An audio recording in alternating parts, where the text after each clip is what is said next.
Hello guys, welcome back to my new video.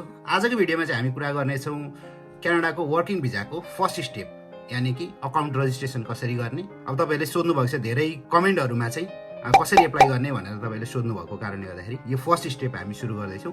त्यसको लागि चाहिँ तपाईँहरूले सबैभन्दा पहिला अकाउन्ट रजिस्ट्रेसन गर्नुपर्ने हुन्छ क्यानाडाको इमिग्रेसन वेबसाइटमा। त्यसको लागि चाहिँ म तपाईँहरूलाई कम्प्युटर स्क्रिनमा लिएर जान चाहन्छु।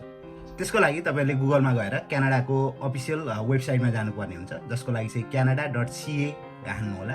हानिसकेपछि यो खालको इन्टरफेस आउँछ।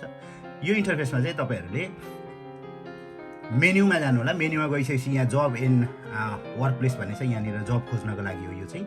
तर हामी कुरा गर्दैछौँ इमिग्रेसन माइग्रेट हुनको लागि चाहिँ हामीले फर्स्ट रजिस्ट्रेसन कसरी गर्ने भन्नेमा है। त्यसैले इमिग्रेसन एन्ड सिटिजनसिपमा जानु होला। त्यसमा अरू यो माई एप्लिकेसन यिनीहरू कुनै पनि नचलाउनु होला। यहाँनिर मोस्ट रिसेन्टमा देखाउँछ तपाईँलाई sign in or create and online यो एप्लिकेसनको लागि एकाउन्ट क्रिएट गर्ने यो देखाउँछ, त्यहाँनिर जानु होला। त्यहाँ गइसकेपछि तपाईँहरूलाई यहाँ सबै इन्स्ट्रक्सनहरू यहाँनिर दिन्छ। Sign in to your IRCTC secure account भन्ने हुन्छ। यो सेक्योर एप्लिकेसन भएको कारणले गर्दाखेरि तपाईँहरूको डाटाहरू ब्लिच नहोस्, अरूतिर नजाओस् भनेर चाहिँ यो क्यानाडा इमिग्रेसनले आफ्नै वेबसाइटमा चाहिँ यो पोर्टल तपाईँहरूलाई एभाइलेबल गरेको छ है। त्यसैले गर्दाखेरि त्यहाँ जानु होला। यहाँनिर 3-4वटा अप्सन छ। यो 3-4वटा अप्सन मध्ये तपाईँले अप्सन 1 तपाईँहरूको लागि काम लाग्दैन, यो सेकेन्ड स्टेपमा चाहिने हो। अप्सन 2 पनि तपाईँलाई काम लाग्दैन। यहाँनिर डोन्ट ह्याभ एन एकाउन्ट भनेको छ, त्यहाँनिर तपाईँले रजिस्ट्रेसन गर्नुपर्ने हुन्छ। यहाँनिर तपाईँलाई अरू केही हेल्प चाहियो भने निड हेल्पमा गएर तपाईँहरूले आफ्नो अनलाइनमै हेल्प लिन सक्नुहुन्छ। त्यसको लागि रजिस्ट्रेसनमा जानु होला। रजिस्ट्रेसनमा क्लिक गरिसकेपछि यहाँ 2-3वटा तपाईँहरू 2 तरिकाले अकाउन्ट रजिस्ट्रेसन गर्न सकिन्छ। एउटा चाहिँ छ जिसी की रजिस्ट्रेसन सिस्टमबाट जान सकिन्छ। अर्को भनेको साइन इन पार्टनरसिप गरेर जान सकिन्छ। अब यसको लागि चाहिँ हामीले सेकेन्ड स्टेप होइन, हामीले फर्स्ट स्टेपलाई नै हामीले गर्नुपर्ने हुन्छ, किनभने यो सबैले अनलाइन बेसमा इजी एसिसको लागि सजिलो हुन्छ। जसको लागि चाहिँ यहाँ इन्स्ट्रक्सन पनि छ, त्यो पढ्नु होला राम्रोसँग। तपाईँले यो आफै पढ्न सक्नुहुन्छ है त, भिडियो पज गरेर। ल त्यस पछाडि तपाईँहरूले चाहिँ रजिस्टर विथ जिसी की भन्नेमा क्लिक गर्नु होला।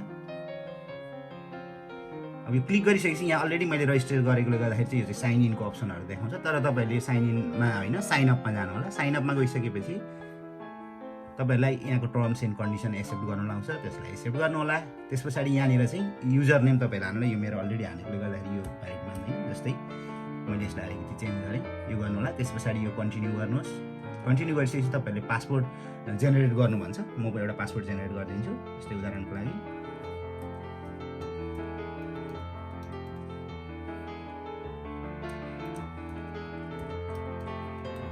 ओके, अब त्यस पछाडि यसलाई यहाँनिर तपाईँहरूको अरू क्वेसनहरू सोध्छ। यो चाहिँ तपाईँहरूको आफ्नो एकाउन्टलाई कुनै दिन तपाईँहरूको एकाउन्ट पासपोर्टहरू बिर्सिनुभयो भने तपाईँहरूलाई यो क्वेसन अनुसार चाहिँ तपाईँले रिकभरी गर्न मिल्छ है त।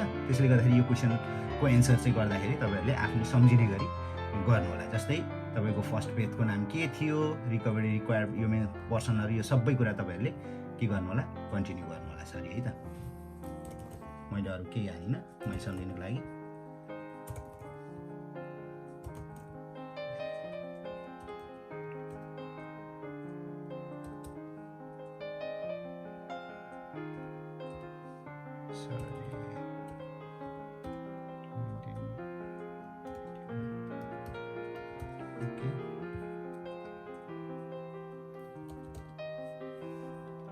यसलाई कन्टिन्यू गरिदिनुहोस्। त्यस पछाडि इमेल एड्रेस माग्छ। इमेल एड्रेसमा तपाईँहरूको आफ्नो इमेल एड्रेस हाल्नु होला।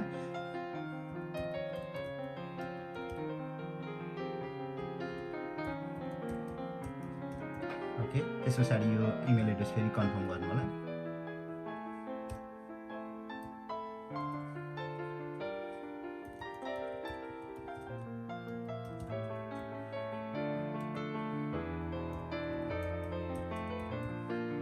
त्यस पछाडि कन्टिन्यू गरिदिनु होला। यो भइसकेपछि प्रोसिड विथ कन्फर्मेसन भनेर यसमा हाल्नु होला। त्यस पछाडि यो तपाईँको यो जुन जेनेरेट भएको तपाईँहरूको यो की कोड हुन्छ, त्यो की कोड चाहिँ तपाईँहरूको इमेलमा आउँछ। गएर इमेल चेक गर्नु होला। इमेल चेक गरिसकेपछि गभर्मेन्ट अफ क्यानाडाबाट तपाईँहरूलाई एउटा जिसी कोड आउँछ। यो जिसी कोड चाहिँ 12 घन्टासम्म भ्यालिड हुन्छ। त्यसलाई त्यही कोडलाई हालेर तपाईँले यसलाई कन्टिन्यू गर्न सक्नुहुन्छ।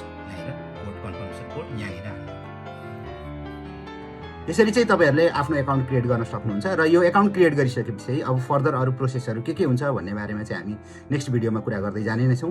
आजको यो छोटो अपडेट तपाईँहरूलाई कस्तो लाग्यो यदि मन पर्यो भने लाइक सेयर कमेन्ट गर्न चाहिँ नबिर्सिनु होला र यस्तै भिडियो हेर्नको लागि टिकटकमा फलो गर्नु होला र युट्युबमा गएर सब्सक्राइब गर्न पनि नबिर्सिनु होला। त्यहाँ अलरेडी हामीले न्यू ब्रन्सविक प्रोग्राम जुन क्यानाडाको एउटा प्रोभिनेन्स प्रोग्राम छ त्यसको बारेमा हामीले अलरेडी अपलोड गरिदिइसकेका छौँ। त्यहाँनिर गएर तपाईँहरूले त्यसको फुल प्रोसेस हेर्न सक्नुहुन्छ। र आजलाई चाहिँ यति नै। Bye bye guys, see you on next video.